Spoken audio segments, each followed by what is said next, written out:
यानंतर पार्ट 17 घटक आहे अध्यापन पद्धती आणि अध्यापन प्रतिमाने। तर प्रश्न पहिला, अध्यापन पद्धती कशातून विकसित होते?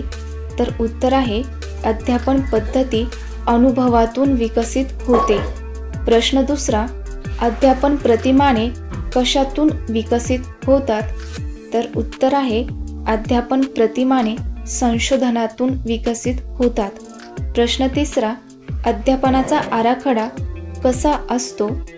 तर उत्तर आहे अध्यापनाचा आराखडा सुनिश्चित असतो। प्रश्न चौथा, अध्यापन प्रतिमानात शैक्षणिक उद्दिष्टानुसार काय करता येतो?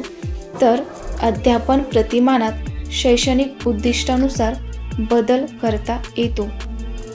प्रश्न पाचवा, अध्यापन पद्धतीमध्ये फारसा काय नसतो? तर अध्यापन पद्धतीमध्ये फारसा लवचिकपणा नसतो। प्रश्न सहावा, अध्यापन प्रतिमानात लवचिकपणा कसा असतो? तर उत्तर आहे अध्यापन प्रतिमानात लवचिकपणा अधिक असतो। तर मित्रांनो, या ठिकाणी अध्यापन पद्धती ही विशिष्ट विषयाच्या अध्यापनासाठी शिक्षकाने वापरलेली एक पद्धतशीर आणि सुव्यवस्थित प्रक्रिया आहे। तर अध्यापन प्रतिमान म्हणजे काय? तर अध्यापनाचे एक व्यापक आराखडा किंवा मॉडेल म्हणू शकतो। आणि अध्यापन पद्धती अध्यापन प्रतिमानाचा वापर करून शिक्षकाने वर्गात शिकवण्यासाठी वापरलेली एक कृती आहे।